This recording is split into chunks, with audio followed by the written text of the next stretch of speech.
Muito bem, voltamos então ao nosso último bloco aqui da reta final do registro de imóveis. Ainda com relação ao tema de incorporações, né, depois de falar do artigo 237-A, falar do patrimônio de afetação. Patrimônio de afetação que, como eu já adiantei aos senhores, não é? Foi idealizado para conferir maior segurança àqueles adquirentes dessas futuras unidades autônomas, né? Ele foi instituído por uma medida provisória, que depois foi convertida na Lei 10.931, que alterou a Lei das Incorporações, a Lei 4.591. Tá? Basicamente, não é, o patrimônio de afetação ele foi criado por quê? Porque houve durante um período, né, quebras de incorporadoras assim, de alcance nacional e que geraram vários prejuízos aí aos adquirentes dessas futuras unidades autônomas, tá? Que se viram aí de uma hora para outra, depois de pago uma parcela substancial dos seus imóveis, não é, dos seus futuros imóveis, eles se depararam com a quebra da incorporadora. Tá? O patrimônio de afetação ele foi justamente idealizado para quê? Para separar o patrimônio dessa incorporação do patrimônio da incorporadora, evitando que eventual quebra da incorporadora influenciasse na continuidade do empreendimento, tá? E na saúde financeira do empreendimento. Tem a definição aí de patrimônio de afetação, que pode ser definido, não é? Como está aí no slide, um regime pelo qual o terreno e as seções e os objetos da incorporação, os demais bens a ela vinculados, mantêm-se apartados, mantêm-se separados do patrimônio do incorporador. Tá? Essa que é a ideia. Uma crítica que a doutrina faz, não é, ao regime do patrimônio de afetação é que o patrimônio de afetação ele não é obrigatório. Tá? Ora, se é um instituto que visa proteger o adquirente, não é, nada impediria que ele fosse um instituto obrigatório nas incorporações. Mas esse não foi o caminho escolhido pelo legislador. Tá? Então ele tornou o patrimônio de afetação uma faculdade, e ele ingressa na matrícula imobiliária por meio do assento averbação. É feita uma averbação simples, não é? Da adoção do regime de patrimônio de afetação. Tá? E quais as consequências, não é? Quais as consequências dessa averbação? O imóvel, portanto, ele fica sobre o qual será realizado esse empreendimento, ele fica destinado tão somente à execução desse empreendimento. Tá? Ele não poderá vir a ser eventualmente executado por alguma dívida da incorporadora perante algum credor. Tá? Esse patrimônio ele vai responder apenas pelas dívidas geradas no próprio empreendimento. Tá? Então, dívidas estranhas ao empreendimento, elas não afetarão esse empreendimento em razão da instituição desse patrimônio de afetação, patrimônio afetado, não é? A uma determinada destinação, que é a construção desse empreendimento. Ele não é atingido nem sequer pela falência. Então, esse bem ele é separado do patrimônio incorporador e numa eventual arrecadação de bens, tá? Num processo falencial, esse bem ele não será arrecadado. Em função da quê? Da instituição do patrimônio de afetação. Tudo bem até aqui? Esse requerimento ele poderá ser realizado a qualquer momento, não existe um momento próprio, tá? Pode ser no início, pode ser no meio do empreendimento, tá? Com uma ressalva, não é que se ele já houver realizado a negociação de futuras unidades autônomas, deve haver a expressa anuência, né, desses titulares que adquiriram essas futuras unidades autônomas, tá?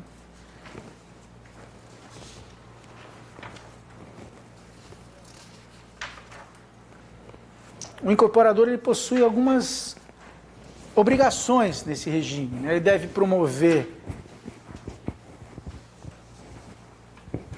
a administração desse patrimônio de forma idônea, deve preservar esse patrimônio, mantendo apartados os seus bens e direitos. A comissão de representantes, não é, dos adquirentes dessas futuras unidades autônomas deve ter acesso a demonstrativos referentes aos recursos vinculados a esse empreendimento, tá? Os recursos eventuais de pagamentos feito pelos esses adquirentes, né, de futuras unidades autônomas devem ser depositados pelo incorporador em uma conta especial vinculada a esse empreendimento, tá? Ele deve manter uma escrituração contábil, deve franquear o livre acesso a essa comissão de representantes dos adquirentes, né? E além de opcional, a instituição do patrimônio de afetação, ela é irretratável, tá? Ou seja, depois de instituído, o incorporador ele não pode simplesmente, eu desisti aqui do patrimônio de afetação. Não.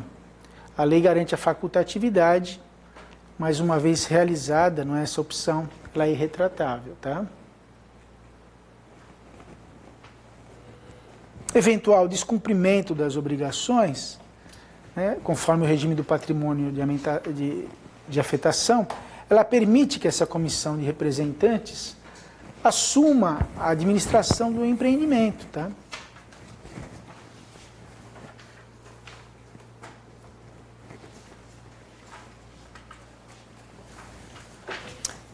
Uma pergunta assim recorrente, não é, em concursos públicos, principalmente em provas orais, não é? Eu mesmo, em mais de uma oportunidade, fui perguntado sobre as formas de extinção do patrimônio de afetação, tá?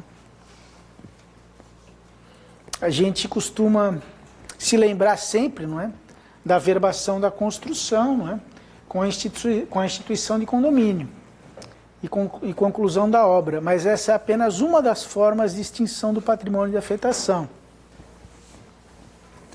Devem ser lembradas também as outras duas formas previstas em lei, tá?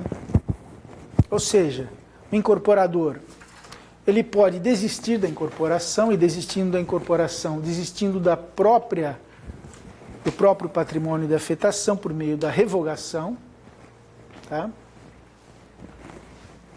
Obviamente, se já houve alienação de frações ideais, dentro daquele prazo de carência, ele deverá devolver as quantias aos adquirentes, não é? E essa forma de extinção, por meio da desistência da incorporação, é denominada pela lei de revogação. Então, a revogação do patrimônio de afetação é uma outra forma. E também nesse caso, não é, em que a comissão dos representantes dos adquirentes das futuras unidades autônomas assumem esse empreendimento, eles convocam uma Assembleia Geral e, ao invés de tocar o empreendimento, eles decidem simplesmente liquidar o patrimônio de afetação. É uma outra forma de extinção do patrimônio de afetação, tá? Tudo bem? Não vão esquecer essas três formas de extinção do patrimônio de afetação? Então é isso. E o patrimônio de afetação também possui uma vantagem tributária, tá? Que é submeter esse empreendimento a um regime especial de tributação, um regime mais simples, não é? Em que os impostos, na realidade, o imposto de renda, o PIS, o COFINS e a contribuição social sobre o lucro líquido, eles são reunidos. Esse patrimônio de afetação, ele recebe uma tributação única de 7%, tá? Digamos que é um benefício fiscal para incentivar, não é, a adoção do patrimônio de afetação. Tá bem? Muito bem, dito isso, com relação a condomínio, incorporação e patrimônio de afetação, creio que é o suficiente, não é? Partamos agora para analisar brevemente questões relacionadas à reserva legal. Tá bem? Muito bem, senhores. A reserva legal, como os senhores devem saber, não é? É um instrumento que visa o quê? O legislador, na realidade, quando criou a reserva legal, ele buscou conciliar valores constitucionais que possuem muitas vezes situações de conflito, né? Que é o direito à exploração do meio ambiente e o direito o quê? À preservação desse meio ambiente, tá? Essa foi a finalidade básica da criação da reserva legal, que foi criada sob a vigência do Código Florestal anterior, Lei 4771, e que é uma área de vegetação nativa, né, da área rural.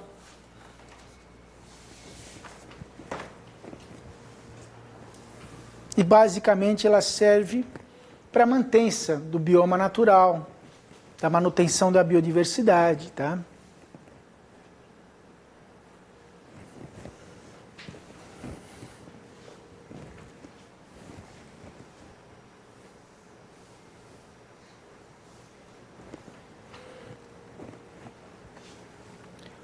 O atual Código Florestal, que é a Lei 12.651 de 2012, ela realizou uma alteração substancial no que diz respeito à reserva legal relacionado ao registro imobiliário. Por quê? Porque no Código revogado havia a expressa menção, não é, de que a reserva legal deveria ser averbada na matrícula imobiliária. E era uma exigência cumprida à risca, não é, pelos oficiais de registro. E que, de uma certa forma, não é, obrigava os produtores rurais a reservarem essas áreas, não é, para a preservação dos biomas naturais. A Lei 12.651, ao meu ver, equivocadamente, não é, alterou esse regime, tá? Então, hoje não há mais necessidade de averbação da reserva legal na matrícula imobiliária. Essa necessidade ela foi revogada pela Lei 12.651, que revogou, na verdade, que abrogou o Código Florestal anterior, a Lei 4.771, 65, tá? Então, lá no artigo 18, os senhores verificarão que essa necessidade de averbação ela foi substituída por um cadastro ambiental rural, denominado CAR, tá? Que não possui, na realidade, relação com o registro imobiliário, é um órgão federal, não é? E essa inscrição no CAR, ela é feita eletronicamente. O problema que eu tenho percebido é que o cadastro ambiental rural, ele não possui crítica alguma, tá? Ou seja, os produtores rurais, não raras vezes, né, eles informam que a reserva legal do imóvel é igual a zero, mesmo já tendo feito uma reserva legal anterior ali na matrícula imobiliária, e nada acontece, não é? Os oficiais registradores já se reuniram várias vezes para decidir se há possibilidade do oficial registrador questionar, porque o CAR, o Cadastro Ambiental Rural, ele é averbado na matrícula imobiliária. Mas não cabe agora ao registrador, não é, em princípio, exigir que do CAR conste a averbação da reserva legal. Ele simplesmente vai anotar o quê? O número de inscrição no Cadastro Ambiental Rural. Então verifiquem os senhores o déficit ambiental que essa medida causou, né? Ou seja, o órgão responsável pela verificação dessas reservas legais simplesmente admite as informações fornecidas pelo produtor rural, não possui crítica, não é? E esses cadastros eles são livremente realizados, sem que efetivamente não é, seja informada. Sendo que a época em que essas averbações da reserva legal eram feitas no registro imobiliário, havia necessidade, não é, do levantamento do local, da localização dessa reserva legal dentro do imóvel. Tá? E agora simplesmente os produtores indicam lá que a área de reserva legal é igual a zero. Essa informação é aceita pelo sistema do CAR e que eu saiba, não é? Não existe qualquer outra atitude em relação a isso. Tá?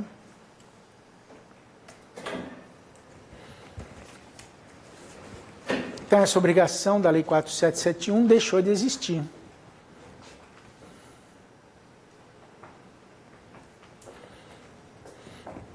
Então, o registro no CAR, tá, pelo artigo 18, ele, na realidade, dispensa, não é, a averbação no cartório de registro imobiliário.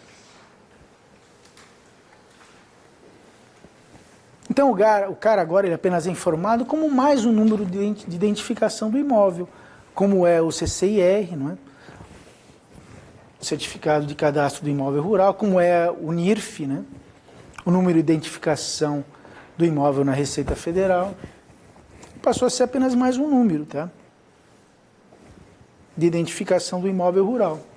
Sendo que o órgão responsável pela verificação da existência da reserva legal nesses imóveis rurais, que eu saiba, não tem cumprido essa exigência, tá?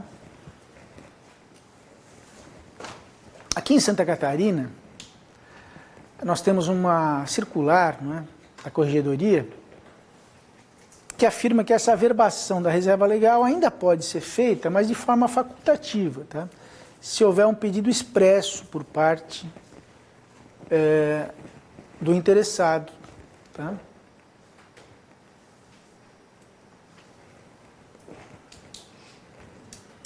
Então, nós exigimos o quê? O CAR, para saber se no CAR existe, não é, aquela área efetivamente destinada à reserva legal, e facultativamente ele pode realizar essa averbação.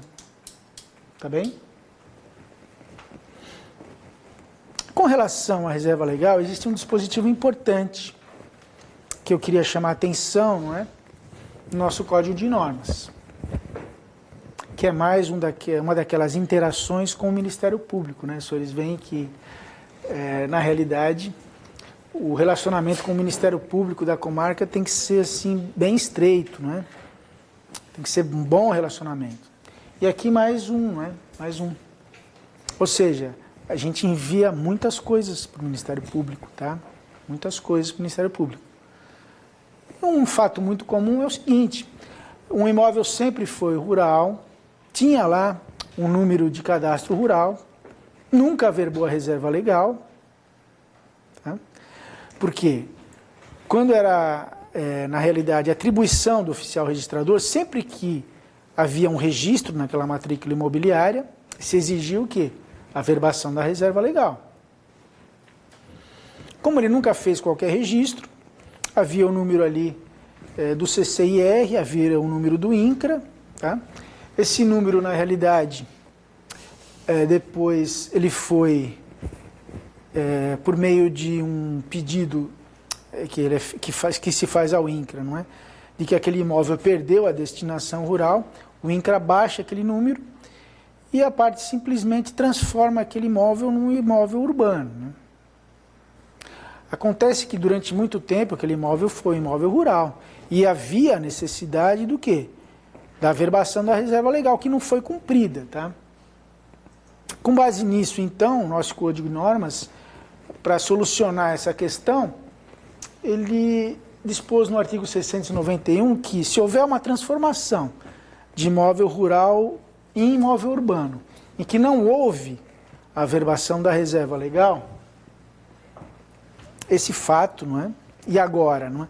Não houve também a averbação do CAR, e desde que o CAR contenha a reserva legal, que eu entendo que substitui essa exigência também, né? Essa situação deve ser comunicada ao Ministério Público, tá? Por quê? Porque pode estar ocorrendo aí, não é? Efetivamente, um déficit ambiental aí com relação a esse imóvel, tá? Uma obrigação ambiental que deixou de ser cumprida, tá bem? Entenderam a situação?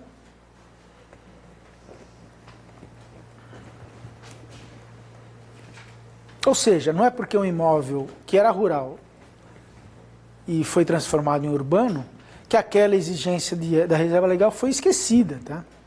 Ah, mas por que eu vou averbar agora, não é? A reserva legal se o imóvel é urbano? Não, você vai averbar porque havia exigência anterior e essa área de reserva legal agora poderá, num eventual parcelamento de solo, se destinar a áreas verdes, não é? Se destinar a áreas de lazer, não é? Nesse imóvel agora urbano, tá? Houve uma obrigação ambiental aí que foi descumprida. Entenderam isso? E esse 691 do Código de Normas busca exatamente, não é, sanear essa situação, tá? Jogando a bomba então para quem? Para o Ministério Público, né, que vai propor as ações cabíveis ali contra os proprietários, né? Proprietários atuais, né? Por quê? Porque essa situação pode ter sido gerada por algum proprietário lá no passado, né? Quem vai pagar o pato agora é o proprietário atual, porque essa é uma obrigação o quê? Propter rem, tá? Propter rem. Tudo bem? Uma obrigação própria da coisa, tá?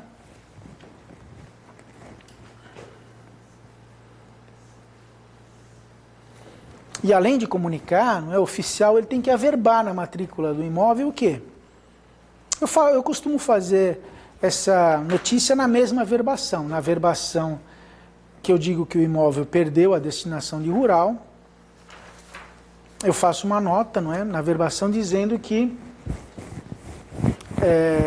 o imóvel foi transformado em rural, em urbano, sem a devida especialização da reserva legal e que tal fato foi comunicado ao Ministério Público, tá? Tudo bem? Problemas? Muito bem, senhores, já chegando já nos finalmente, não é? Nós temos aqui também, faz parte lá do nosso programa, o tombamento, tá? O tombamento, como os senhores sabem lá das aulas de direito administrativo, é uma das formas de intervenção do Estado na propriedade privada, tá? Uma das formas mais gravosas, diga-se de passagem, né? Só perde para desapropriação, tá? E o tombamento ele se caracteriza como um procedimento administrativo, tá? Ele é realizado pela administração pública, quer seja administração pública federal, estadual ou municipal. Todo esse procedimento, né, administrativo ele é regulado por um decreto-lei, o decreto-lei 35 lá, de 1937 do século passado, tá? O artigo 13, né, do decreto-lei 25 de 37, ele prevê a averbação do tombamento, né, do tombamento definitivo para fins publicitários, tá? E o nosso artigo 685, ele prevê também a averbação desse tombamento definitivo e do tombamento provisório, que é uma fase, não é, do tombamento definitivo, tá?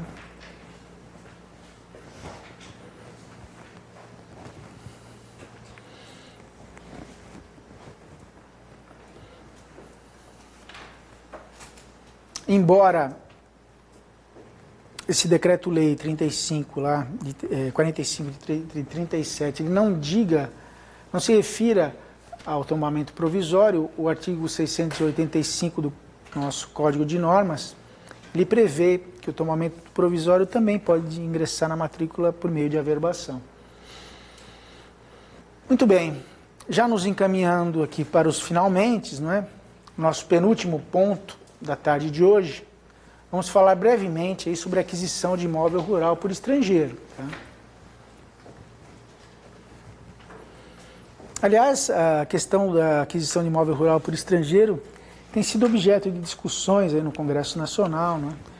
E pretendem acabar com qualquer restrição aí de aquisição de imóvel rural por estrangeiro. Mas, por enquanto, né, ainda vige aí as disposições lá da ditadura, lá da Lei 5.709, tá?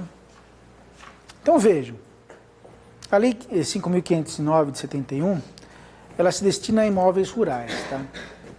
Então, estrangeiros, pessoas físicas ou jurídicas, podem, em princípio, adquirir imóveis urbanos sem qualquer restrição. A questão diz respeito a imóveis rurais, tá? Imóveis rurais.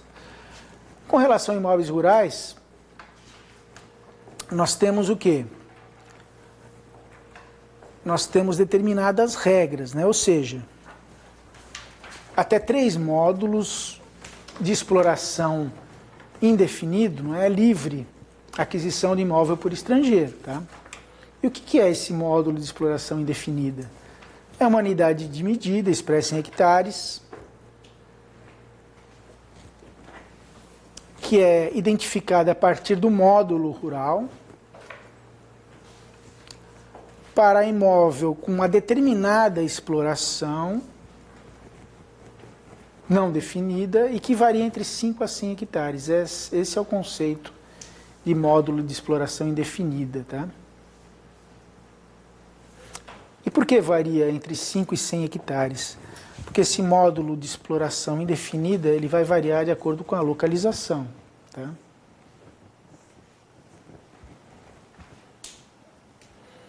Geralmente na Amazônia Legal, não é, essas unidades agrárias elas tendem a ser maiores, tá? Aqui no sul-sudeste elas são menores.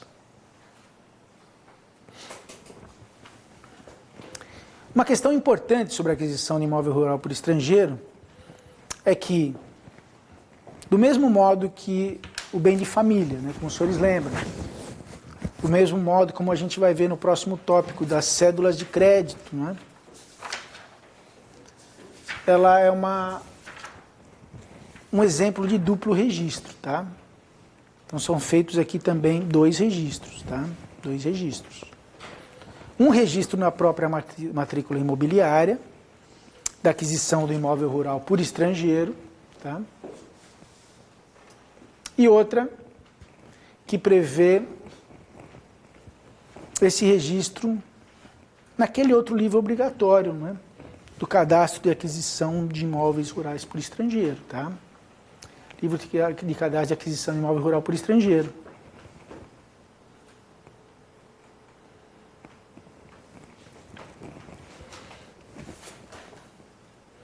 Essa aquisição até 3 módulos, portanto, esse módulo de exploração indefinida, ela é livre, mas ela se destina apenas a um imóvel, tá? Um imóvel. Se o estrangeiro quiser adquirir mais de um imóvel, ele não vai conseguir, tá? Ah, mas e se a área dos 2 imóveis for inferior a 3 módulos? Mesmo assim, não será possível o registro, tá? Apenas um imóvel. Tudo bem? Entre 30 e 50 módulos, ainda é possível a aquisição, tanto para pessoas físicas quanto jurídicas, tá? Mas vai depender de uma autorização, no caso das pessoas físicas do INCRA e no caso de pessoas jurídicas do Ministério da Agricultura. E áreas superiores a 50 módulos, em princípio, a aquisição por estrangeiros, tanto pessoas físicas quanto jurídicas, é vedada, tá? Essa vedação ela pode ser superada mediante uma autorização presidencial, que é dada por decreto, tá? Então, se o presidente da República deixar, o estrangeiro consegue adquirir uma área acima de 50 hectares, tá bem? Além dessas regras, assim, que se aplicam individualmente, a Lei 5.709 também prevê uma regra para estrangeiros de uma mesma nacionalidade, tá? Ah, mas como que o registrador pode fazer esse controle? No livro de registro de aquisição, tá? Então ele vai ter que dividir esse livro em nacionalidades, tá? Nacionalidades. Também para maior controle. Esse, na realidade, é um livro de controle, mero controle. Ele não possui qualquer finalidade publicística ou mesmo constitutiva de direito. É um livro que vai servir apenas para quê? Para que o registrador controle, não é? se os estrangeiros estão adquirindo muita propriedade no Brasil, tá entendendo? Muita propriedade rural, tá? Isso é um perigo, não é? Então, para estrangeiros de mesma nacionalidade, existe um limite, não é?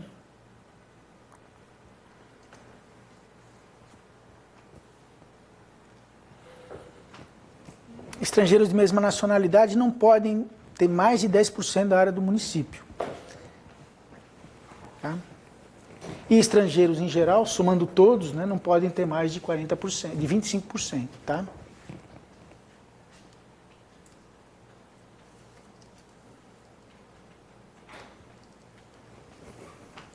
Para que não aconteça o que aconteceu em Pomerode, por exemplo, onde todos falam alemão.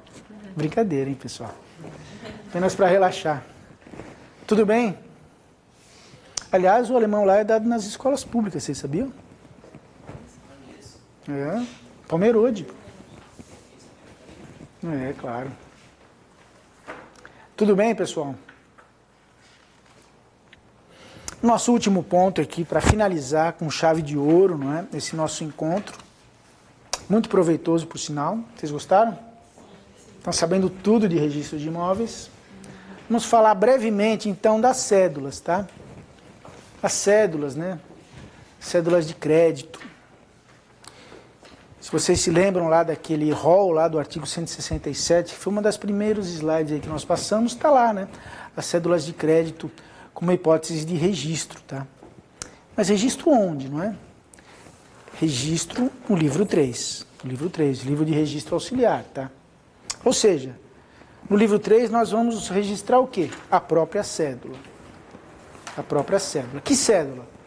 Cédula de crédito rural, cédula de crédito industrial, cédula de crédito comercial, cédula de crédito bancário, cédula de crédito de exportação e cédula de produto rural. Tá? Além disso, nós temos também as cédulas de crédito imobiliário e as cédulas de crédito bancário. Tá? Essa eu vou falar mais ao final, mas já para adiantar que a cédula de crédito bancário, pessoal, diferentemente do que fazem muitos registradores, ela não é registrada no livro 3, tá? Ela não comporta registro no livro 3, não existe previsão legal de registro da cédula de crédito bancário no livro 3, tá? Então, quem está fazendo isso está cometendo uma irregularidade. Pode ser fiscalizado, não é? Pela corregedoria e pode ter ali na sua correção uma notificação de que está cobrando emolumentos de forma indevida.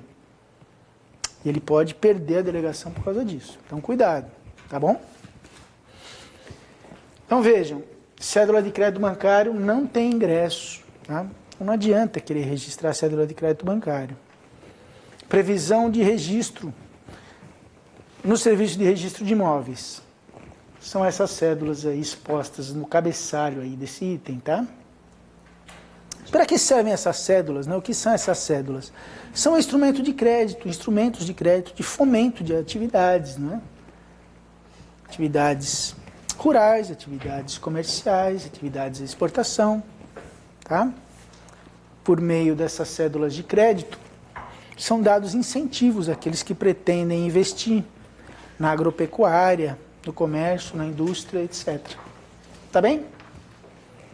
São formas de financiamento, de captação de recursos, tá? Obviamente que esses objetos, que são títulos de crédito, né, esses objetos de financiamento, eles têm a sua previsão de garantia, não é? Para aqueles credores. Aquele que fornece os recursos, não é? Tem que se garantir de alguma forma. E como essa garantia é dada? Pode ser hipoteca, pode ser por meio de penhor, de uma alienação fiduciária. As cédulas de produto rural é muito comum a garantia com a própria safra, não é? Com os equipamentos agrícolas, os tratores. Assim que funciona, tá bom? De uma forma bem sucinta. As cédulas que importam aqui para o nosso estudo são essas 7, tá? Cédula de crédito rural, cédula de crédito industrial, cédula de crédito à exportação, cédula de crédito comercial, de produto rural, de crédito imobiliário, de cédula de crédito bancário, tá? Você vê que as legislações são legislações muitas vezes antigas, né? Lá da década de 60 do século passado, tá? A natureza jurídica das cédulas de crédito rural, industrial, exportação, comercial e bancário é de promessa de pagamento, tá?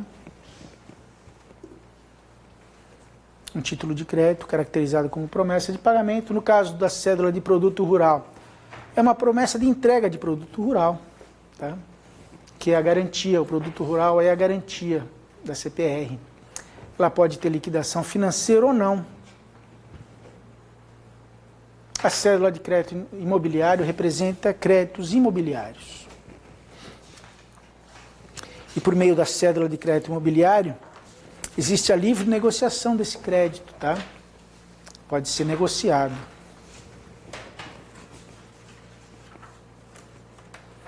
Com relação aqui ao serviço de registro imobiliário, o legislador entendeu, tá, que para maior publicidade da emissão dessas cédulas, elas deveriam ser registradas no cartório do registro imobiliário. Então, elas são registradas no cartório de registro imobiliário. Então, vejam, em muitas dessas situações, nós podemos ter duplicidade de registros também. Quando? Quando algumas dessas cédulas em que há previsão de registro no livro 3, possui uma garantia real. Tá?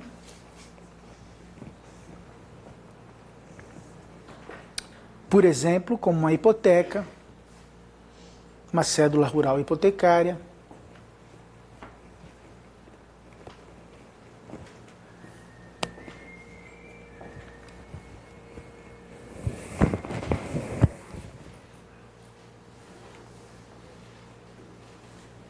E se não houver uma garantia registrável no registro imobiliário? Nesse caso, só é feito o registro da própria cédula, tá?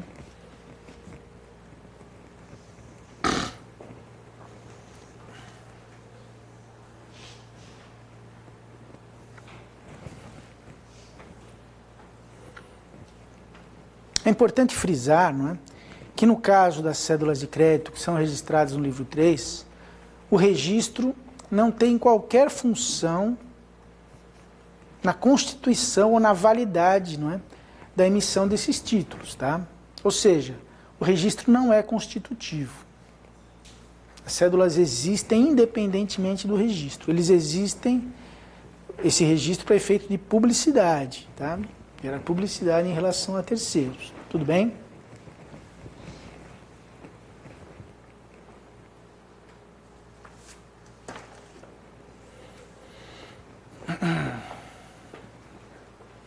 No artigo 683 prevê esse duplo registro, não é?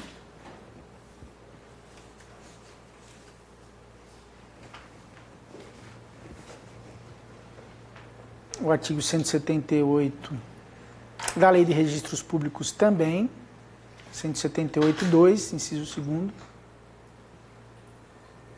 E com relação à cédula de crédito imobiliário, vejam, a cédula de crédito imobiliário ela não é registrada no livro 3, não é registrada.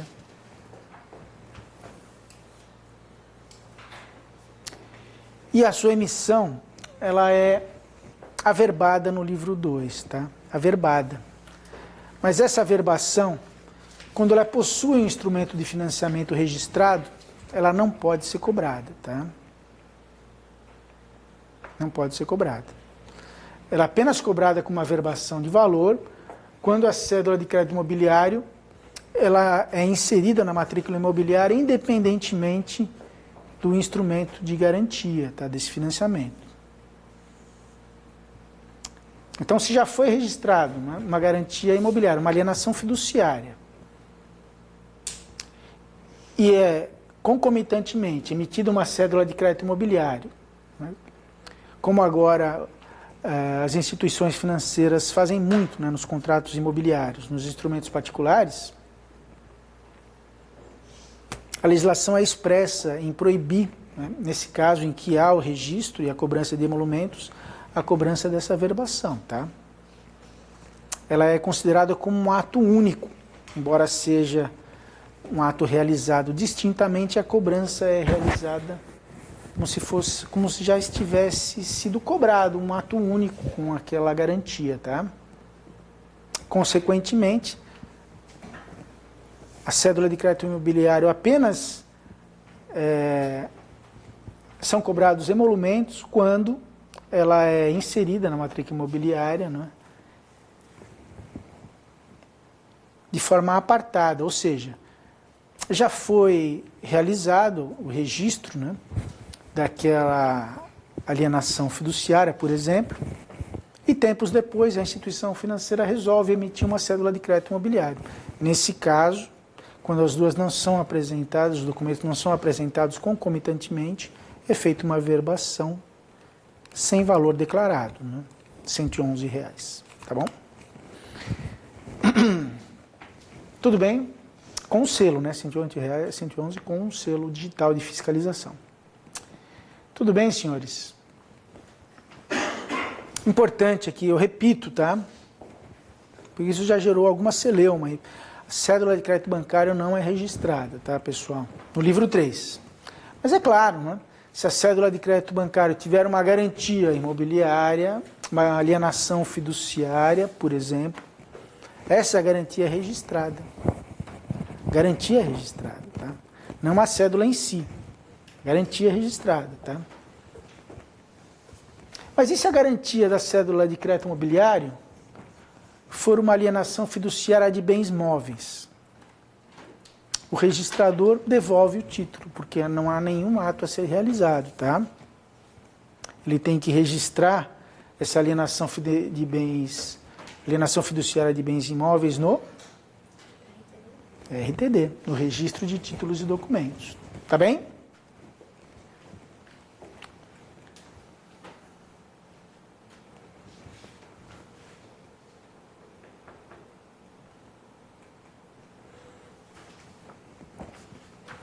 Muito bem, com relação à atribuição, né, das serventias, na verdade, as serventias competentes, entre aspas, né, as serventias que possuem atribuição para a realização desses assentos, tá? No caso das cédulas de crédito rural, elas são registradas na circunscrição onde esteja localizado aquele imóvel, objeto de localização daqueles bens que foram apenhados ou hipotecados, tá?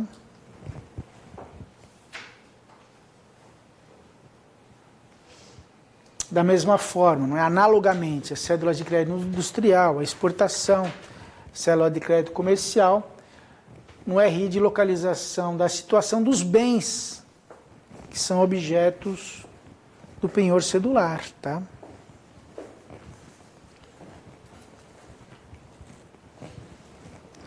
Esse penhor, né, mercantil, ele é registrado no registro imobiliário, diferentemente do penhor simples, tá?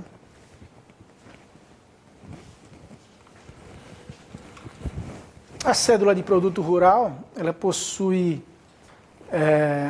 uma atribuição conferida ao registro de imóveis de domicílio do emitente, tá? É uma regra diferente.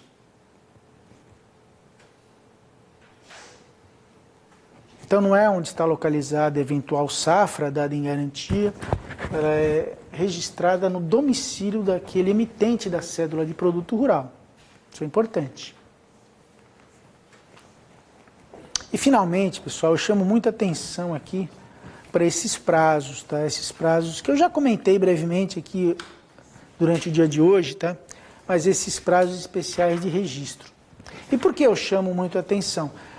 Porque aqui em Santa Catarina, esses prazos especiais de registro, eles têm sido seguidos à risca nas fiscalizações procedidas pela Corregedoria Geral de Justiça, tá? Então vejam, registros feitos fora do prazo, um dia de prazo de diferença, vai gerar problema para o oficial registrador, tá? Sem motivo, né? Se não houve devolução dessa cédula para cumprir alguma exigência, tá? se ela foi registrada além do prazo de 3 dias, vai dar problema, tá? Vai dar problema. Por quê? Porque foi registrada fora do prazo. Ah, mas o Arnaldo Rizardo disse que esses prazos aí, lá, eles foram superados, não existem mais. Não, não é bem assim. Aqui em Santa Catarina, esses prazos, não é, eles são seguidos rigorosamente. E mais, entende-se aqui no âmbito da corregedoria, que os protocolos também dessas cédulas, eles têm o mesmo prazo de duração que o registro, tá? Então, se o registro não foi feito no prazo de 3 dias, se foi feita alguma devolução, por exemplo, e não foi cumprida pelo apresentante no prazo de 3 dias, o protocolo deve ser cancelado, tá? Essa é a orientação aqui em Santa Catarina. Tudo bem? Muito bem. Com relação à cédula de crédito imobiliário, ela possui também um prazo especial, assim como a cédula de crédito bancário, são 15 dias, tá? E esses prazos estão lá no artigo 52 da Lei 10.931.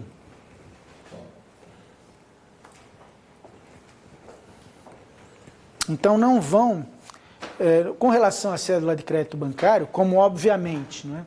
A cédula de crédito bancário nem a cédula de crédito imobiliário elas são registradas, esse prazo vale para quê? Para o registro, no caso da cédula de crédito bancário, da garantia, tá? O registro dessa garantia deve ser feito em 15 dias. E no caso da cédula de crédito imobiliário, é feita a verbação da própria emissão da cédula de crédito imobiliário no livro 2, que é feita em 15 dias. Tá? Não no livro 3, mas no livro 2. Tá bem?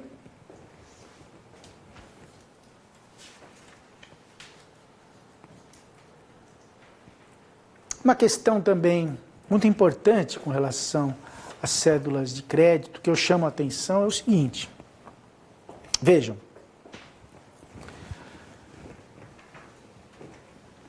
Os bens dados em garantia, se envolverem em imóveis, tá, dessas cédulas de crédito, eles são impenhoráveis, tá?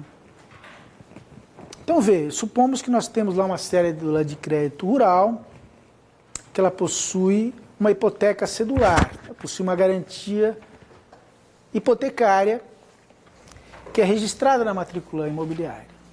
Em regra, os senhores sabem, não é, que a hipoteca ela não impede a alienação. Não é um impeditivo da alienação do bem. Em regra, não é? Mas no caso das cédulas de crédito, nós temos o quê? Nós temos a impenhorabilidade e a inalienabilidade, tá? Elas não podem ser penhoradas, nem alienadas, tá? Essa impenhorabilidade, ela é absoluta? Na realidade, não. Tá?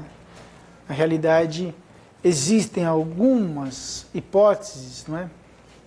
que têm privilégio em relação a essa impenhorabilidade cedular, que são os créditos decorrentes de relações do trabalho. Então, se chegar um mandado de penhora para ser registrado ou averbado, né? No meu caso, eu estou averbando, para ser averbado na matrícula imobiliária, proveniente ali de uma penhora realizada na Justiça do Trabalho, um imóvel que já possui uma hipoteca cedular que foi realizado numa cédula de crédito rural, eu realizo essa averbação da penhora, tá? Por quê? Porque esse crédito trabalhista ele possui um privilégio, tá? Assim como também como os créditos fiscais, tá? É a mesma ordem dos créditos falimentares, né? Sim.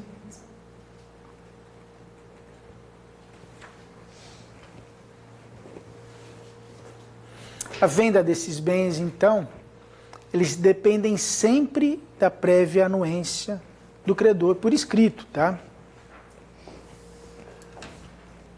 Diferentemente, não é, do que ocorre normalmente, Se por acaso houver uma garantia imobiliária sobre esses bens, essa alienação até pode ser realizada desde que haja anuência do credor.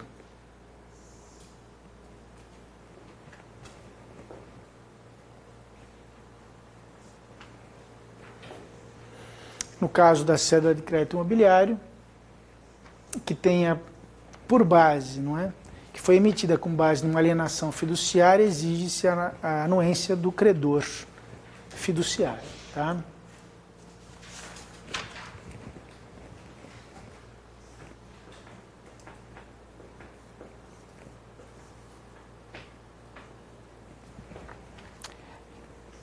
Essa anuência na CCI, ela nem sempre é obrigatória, tá? Aqui é uma exceção da exceção. Ou seja, deve ser verificada a origem do crédito dessa hipoteca. Contrato de mútuo, por exemplo, do SFH, necessita. Se for do sistema financeiro imobiliário, não. Tá bem? E com isso, senhores, terminamos a nossa apresentação de hoje. Agradeço a atenção de todos. Até a próxima.